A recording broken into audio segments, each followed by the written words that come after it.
what the FBI was dealing with was the release of the photographs. It wasn't just the fact that whether or not they had the digital images enhanced, which clearly they did from what they had, but they knew that once this gets out into the public, what are the potential ramifications? And what you're seeing now is a potential ramification. Once they identified the suspects, put the picture out there, I believe that set off a chain of events that occurred last night with the initial robbery of the 7-Eleven, and you did now had 2 people that were fugitives that were trying to be in the wind, maybe trying to get money to kind of escape the area, which is surprising because you think if you planned this in advance, you would have had all those things set and ready to go. And obviously, looking at what's happening now, they did not.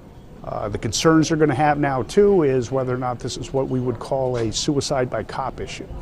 Whether, he feels that he doesn't have any other resort than to kill himself, or if he can't have the courage to do that himself, he's going to make the police do it just by doing things he shouldn't do that will result in a tactical operation. So the background that's going on is they're diving into the backgrounds of these guys, extensively.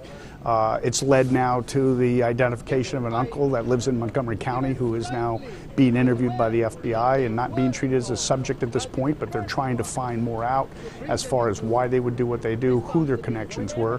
They're talking to close friends, anybody went to school with them, trying to understand what's going on. They're also really a key part of this is they're going through the cyber world.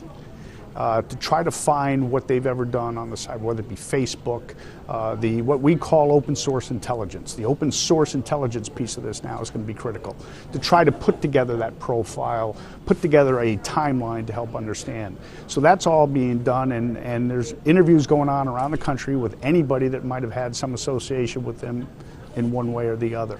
There will not come a time in the near future where they're going to say, okay, this is everything we have. This will roll and roll and roll. So right now you have the tactical piece. You have to make sure that you have the evidence that's going to be able to prosecute whoever survives this. You're looking for co-conspirators. That's a major part of what's going on right now, to see if there are any more people out there, any more devices out there, and to deal with those issues right now. So it's very fluid, very tactical in one area, but the rest of this stuff and the tentacles of the investigation are going on as we speak.